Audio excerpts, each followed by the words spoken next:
आकाशवाणी।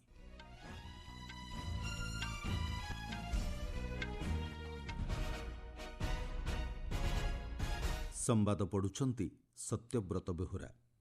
2030 सुधा भारत में मुंड पिछा आय $4000 हेबा नहीं भारतीय स्टेट बैंक आकलन। विपर्य समय एनडीआरएफ कर्तव्यबोध और सेवा को सम्मान जणाई आज पालन करा जाउछि प्रतिष्ठा दिवस। ओडिशार स्वाधीनता संग्रामी पार्वती गिरी को तांको जन्मवार्षिकी श्रद्धांजलि अर्पण कले प्रधानमंत्री। स्विट्जरलैंडर डाभोसଠାରେ आजिठारू आरंभ हेउछि विश्व अर्थनैतिक फोरमर वार्षिक बैठक। जोगदेवे 3000 रु अधिक विश्वस्तरीय नेता। एवं स्पेन ने मर्मन्तुद रेल दुर्घटना 39 जनकर मृत्यु। भारतीय स्टेट बैंक एक गवेषणामूलक रिपोर्ट अनुसार 2030 सुधा भारत मुंड पिछा आय $4000 हासिल करने जाउछि। आज प्रकाशित ए संपर्कित रिपोर्ट रे विश्व बैंक वर्गीकरण अनुसार चीन एवं इंडोनेशिया सह भारत रहिबा आकलन करा जाइछि। स्वाधीनतार 60 वर्ष पर भारत $1 ट्रिलियन अर्थनीति रे पहुंचीथिबा बेले मात्र 7 वर्ष रे 2014 सुधा $2 ट्रिलियन अर्थनीति रे पहुंचीथिला। 2021 अर्थात 7 वर्ष भितर भारत $3 ट्रिलियन अर्थनीति रे परिणत होइथिला। रिपोर्ट अनुसार $4 ट्रिलियन अर्थनीति रे पहुंचवा लगी भारत को मात्र 4 वर्ष समय लागिछि। आसंता 2 वर्ष मध्यरे देश $5 ट्रिलियन अर्थनीति रे पहुंचवा नहीं आकलन करा जाइछि। सूचना अनुसार 2009 रे भारत रे मुंड पिछा आय $1000 थिबा बेले 2019 रे $2000 रहितिला। 2026 सुधा यह $3000 रे पहुंचिबो बोली स्टेट बैंक रिपोर्ट रे कुहा जाइछि। प्रधानमंत्री नरेंद्र मोदी आज जातीय विपर्य प्रशमन बाहिनीर प्रतिष्ठा दिवस अवसर में शुभेच्छा जणाइछंती। सामाजिक गणमाध्यम पोस्ट रे श्री मोदी कहिछंती देश सही पुरुष एवं महिलांक प्रति गभीर कृतज्ञता प्रकाश करुछि जेउमानंक वृत्तिगत एवं कार्य प्रति निष्ठा संकट समय रे दृढ़ रहिताए।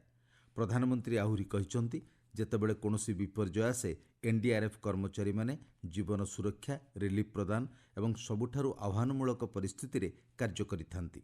से कहिछंती एनडीआरएफ कर्मचारी दक्षता एवं कर्तव्यबोध सेवार सर्वोच्च मानदंडर उदाहरण। से यह मध्य कहिछंती जे वर्ष वर्ष धरी एनडीआरएफ विपर्यर मुकाबिला क्षेत्र में जो मानदंड स्थापन करिछि ताहा अंतर्जातीय स्तर में सम्मान अर्जन करिछि। स्वराष्ट्र मंत्री अमित शाह जातीय विपर्य प्रशमन बाहिनी एनडीआरएफ प्रतिष्ठा दिवस अवसर में शुभेच्छा जणाइछंती। सामाजिक गणमाध्यम पोस्ट रे श्री शाह कहिछंती एनडीआरएफ विपर्य समय देशर विश्वासर स्तंभ पलटिछि। से कहिछंती विपर्य प्रतिरोधी देश गठन लगी सरकारक संकल्प को सफल करिबारे एनडीआरएफ गुरुत्वपूर्ण भूमिका ग्रहण करिछि। एही अवसर में श्री शाह एनडीआरएफ अमर जवान प्रति मध्य श्रद्धासुमन अर्पण करिछंती। केंद्र कृषि और कृषक कल्याण मंत्री शिवराज सिंह चौहान विकसित भारत जी रामजी आईन उपर देशवासी को भ्रमित करुथिबा अभियोग रे कांग्रेस दल को समालोचना करिछंती।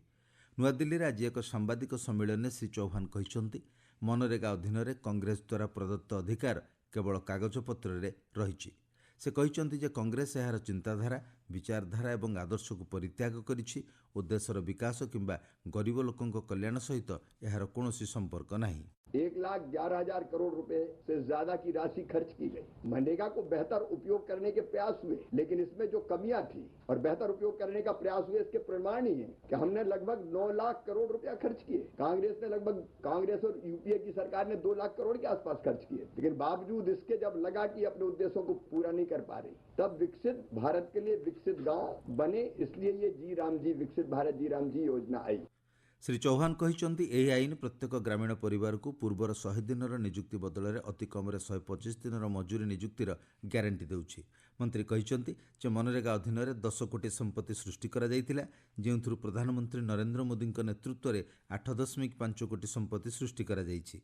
से कहिछंती जे मोदी सरकार अधीन में 25 कोटी लोकों को दारिद्र्य मुक्त करा जायछि। 100 दिन के बजाय 125 दिन के काम की गारंटी अगर दी है तो विकसित भारत जी राम जी योजना के अंतर्गत दी गई है। और केवल काम का अधिकार नहीं दिया है, 15 दिन के अंदर बेरोजगारी भत्ता देना पड़ेगा। आपने कागज पर अधिकार दिया था, हमने जमीन पर उसको मजबूत करने का काम किया है। ये कानून पूरे देश में एक साथ लागू होगा, कोई भी ग्राम पंचायत इसके दायरे के बाहर नहीं रहेगी।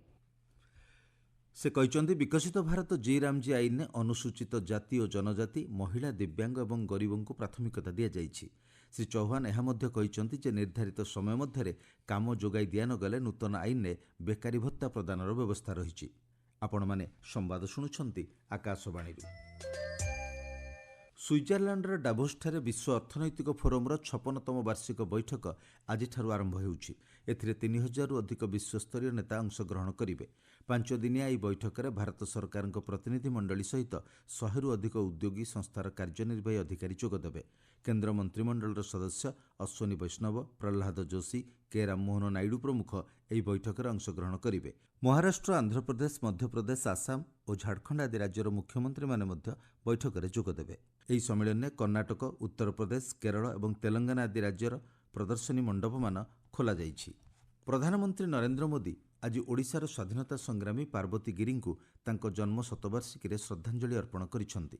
ସାମାଜିକ ଗଣମାଧ୍ୟମ ପୋଷ୍ଟରେ ଶ୍ରୀ ମୋଦି କହିଛନ୍ତି, ପାର୍ବତୀ ଗିରି ଉପନିବେଶବାଦୀ ଶାସନ ସମାପ୍ତି ଆନ୍ଦୋଳନରେ ପ୍ରଶଂସନୀୟ ଭୂମିକା ଗ୍ରହଣ କରିଥିଲେ। ସେ କହିଛନ୍ତି, ପାର୍ବତୀ ଗିରିଙ୍କ ସମାଜସେବା ଏବଂ ସ୍ୱାସ୍ଥ୍ୟସେବା, ମହିଳା ସଶକ୍ତିକରଣ ଓ ସଂସ୍କୃତି ଭଳି କ୍ଷେତ୍ରରେ ଉଲ୍ଲେଖନୀୟ କାର୍ଯ୍ୟ କରିଥିଲେ। ଗତ ମାସରେ ଆକାଶବାଣୀରେ ମନ୍ କି ବାତ୍ କାର୍ଯ୍ୟକ୍ରମରେ ପ୍ରଧାନମନ୍ତ୍ରୀ ମୋଦି କହିଥିଲେ ଯେ ପାର୍ବତୀ ଗିରି 16 ବର୍ଷ ବୟସରେ ଭାରତ ଛାଡ଼ ଆନ୍ଦୋଳନରେ ଅଂଶଗ୍ରହଣ କରିଥିଲେ ଏବଂ ତାଙ୍କର ପ୍ରେରଣାଦାୟକ ଜୀବନ ପ୍ରତ୍ୟେକ ପିଢ଼ିକୁ ମାର୍ଗଦର୍ଶନ କରି ଚାଲିବ। आजादी के अनेकों नायक नायिकाओं को वो सम्मान नहीं मिला जो उन्हें मिलना चाहिए था।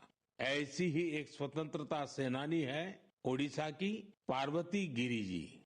जनवरी 2026 में उनकी जन्म शताब्दी मनाई जाएगी। उन्होंने 16 वर्ष की आयु में भारत छोड़ो आंदोलन में हिस्सा लिया था। ନୂଆଦିଲ୍ଲୀର ଭାରତ ମଣ୍ଡପମ୍ରେ ଆସନ୍ତା ବୁଧବାରଠାରୁ ଗଣତନ୍ତ୍ର ଏବଂ ନିର୍ବାଚନ ପରିଚାଳନା ସମ୍ପର୍କିତ ଭାରତ ଆନ୍ତର୍ଜାତିକ ସମ୍ମିଳନୀ ଅନୁଷ୍ଠିତ ହେବ। ନିର୍ବାଚନ ଆୟୋଗଙ୍କ ଦ୍ୱାରା ପ୍ରସ୍ତାବିତ ଏହି ସମ୍ମିଳନୀ ଭାରତ ଦ୍ୱାରା ଆୟୋଜିତ ସବୁଠାରୁ ବୃହତ୍ ସମ୍ମିଳନୀ ହେବ।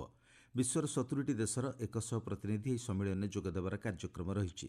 ଏହା ବ୍ୟତୀତ ଆନ୍ତର୍ଜାତିକ ସଂଗଠନ, ଭାରତର ବୈଦେଶିକ ସଂସ୍ଥା ଏବଂ ନିର୍ବାଚନ ସମ୍ପର୍କିତ ସଂସ୍ଥାଗୁଡ଼ିକର ପ୍ରତିନିଧିମାନେ ଏଥିରେ ଯୋଗଦେବେ। ଗାଜାରେ ସ୍ଥାୟୀ ଶାନ୍ତି ପ୍ରତିଷ୍ଠା ଲକ୍ଷ୍ୟ ନେଇ ଆମେରିକା ରାଷ୍ଟ୍ରପତି ଡୋନାଲ୍ଡ ଟ୍ରମ୍ପ ଗଠନ କରିଥିବା କମିଟିର ସଦସ୍ୟ ହେବାକୁ ପ୍ରଧାନମନ୍ତ୍ରୀ ନରେନ୍ଦ୍ର ମୋଦିଙ୍କୁ ନିମନ୍ତ୍ରଣ କରିଛନ୍ତି। ଆମେରିକା ରାଷ୍ଟ୍ରପତିଙ୍କ ଦ୍ୱାରା ଲିଖିତ ଏ ସମ୍ପର୍କିତ ଚିଠିକୁ ଭାରତରେ ଅବସ୍ଥାପିତ ଆମେରିକାର ରାଷ୍ଟ୍ରଦୂତ ସର୍ଗିଓ ଗୋର୍ ସାମାଜିକ ଗଣମାଧ୍ୟମରେ ପ୍ରକାଶ କରିଛନ୍ତି। ଶ୍ରୀ ଟ୍ରମ୍ପ ପ୍ରଧାନମନ୍ତ୍ରୀ ଶ୍ରୀ ମୋଦିଙ୍କୁ ବୋର୍ଡ ଅଫ୍ ପିସ୍ରେ ସାମିଲ ହେବାକୁ ଚିଠିରେ ଉଲ୍ଲେଖ କରିଛନ୍ତି। ଚୀନର ଆଭ୍ୟନ୍ତରୀଣ ମଙ୍ଗୋଲିଆ ସ୍ୱୟଂଶାସିତ ଅଞ୍ଚଳର କଏକ ଇସ୍ପାତ କାରଖାନାରେ ଶକ୍ତିଶାଳୀ ବିସ୍ଫୋରଣ ଘଟି 2 ଜଣଙ୍କ ମୃତ୍ୟୁ ହେବା ସହ 5 ଜଣ ନିଖୋଜ ଅଛନ୍ତି। ସୂଚନା ଅନୁଯାୟୀ ବାଉଟୌ ସହରର ଏକ ଇସ୍ପାତ କାରଖାନାରେ ଗତକାଲି ସନ୍ଧ୍ୟାରେ ବିସ୍ଫୋରଣ ଘଟିଥିଲା।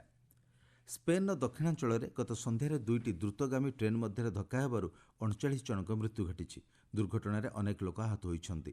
ସୂଚନା ଅନୁଯାୟୀ ଗୋଟିଏ ଦ୍ରୁତଗାମୀ ଟ୍ରେନ୍ ଲାଇନ୍ଚ୍ୟୁତ ହୋଇ ଅନ୍ୟ ଏକ ଲାଇନ୍ ଉପରେ ପଡ଼ିବାରୁ ଦୁର୍ଘଟଣା ଘଟିଥିଲା। ପାକିସ୍ତାନର କରାଚିର ଗୁଲ୍ ପ୍ଲାଜା ସପିଂ ମଲ୍ରେ ଘଟିଥିବା ଅଗ୍ନିକାଣ୍ଡରେ ମୃତ୍ୟୁ ସଂଖ୍ୟା 14କୁ ବୃଦ୍ଧି ପାଇଛି। ଉଦ୍ଧାରକାରୀ ଦଳ ଘଟଣାସ୍ଥଳରୁ ଆହୁରି 8 ଜଣଙ୍କ ମୃତଦେହ ଉଦ୍ଧାର କରିଛନ୍ତି। ନିଖୋଜ ଥିବା 70 ଜଣଙ୍କ ସନ୍ଧାନ ଏବେ ମଧ୍ୟ ଜାରି ରହିଛି। ଆକାଶବାଣୀର ଦ୍ୱିଭାଷିକ ଫୋନ୍ ଇନ୍ କାର୍ଯ୍ୟକ୍ରମ ପବ୍ଲିକ୍ ସ୍ପିକ୍ରେ ଆଜି ରାତି 9:30 ସାମାଜିକ ସୁରକ୍ଷା ଦିଗରେ କର୍ମଚାରୀ ପଞ୍ଜୀକରଣ ଯୋଜନା ଶୀର୍ଷକ ଆଲୋଚନାର ପ୍ରଚାର କରାଯିବ। କେନ୍ଦ୍ରୀୟ provident fund commissioner Ramesh Krishnamurthy ଆଲୋଚନାରେ ଅଂଶଗ୍ରହଣ କରିବେ। କାର୍ଯ୍ୟକ୍ରମ ସମୟରେ ଶ୍ରୋତାମାନେ ସେମାନଙ୍କ ପ୍ରଶ୍ନ ପଚାରିପାରିବେ। ଏଥିପାଇଁ ସେମାନଙ୍କୁ 011-2371-7117, 2331-14444, 2331-0481 ଏବଂ 2371-7106 ନମ୍ବରକୁ ଡାଏଲ୍ କରିବାକୁ ହେବ। ମୁଖ୍ୟ ସମ୍ବାଦ ପୁଣିଥରେ। 2030 ସୁଦ୍ଧା ଭାରତରେ ମୁଣ୍ଡପିଛା ଆୟ $4000 ହେବା ନେଇ ଭାରତୀୟ ଷ୍ଟେଟ୍ ବ୍ୟାଙ୍କର ଆକଳନ। ବିପର୍ଯ୍ୟୟ ସମୟରେ ଏନ୍ଡିଆର୍ଏଫ୍ର କର୍ତ୍ତବ୍ୟବୋଧ ଓ ସେବାକୁ ସମ୍ମାନ ଜଣାଇ ଆଜି ପାଳନ କରାଯାଉଛି ପ୍ରତିଷ୍ଠା ଦିବସ। ଓଡ଼ିଶାର ସ୍ୱାଧୀନତା ସଂଗ୍ରାମୀ ପାର୍ବତୀ ଗିରିଙ୍କୁ ତାଙ୍କ ଜନ୍ମବାର୍ଷିକୀରେ ଶ୍ରଦ୍ଧାଞ୍ଜଳି ଅର୍ପଣ କଲେ ପ୍ରଧାନମନ୍ତ୍ରୀ। ସୁଇଜରଲ୍ୟାଣ୍ଡର ଡାଭୋସ୍ଠାରେ ଆଜିଠାରୁ ଆରମ୍ଭ ହେଉଛି ବିଶ୍ୱ ଅର୍ଥନୈତିକ ଫୋରମର ବାର୍ଷିକ ବୈଠକ। ଯୋଗଦେବେ 3000ରୁ ଅଧିକ ବିଶ୍ୱସ୍ତରୀୟ ନେତା। ଏବଂ ସ୍ପେନ୍ରେ ମର୍ମନ୍ତୁଦ ରେଳ ଦୁର୍ଘଟଣାରେ 39 ଜଣଙ୍କର ମୃତ୍ୟୁ। ସମ୍ବାଦ ଶେଷ ହେଲା।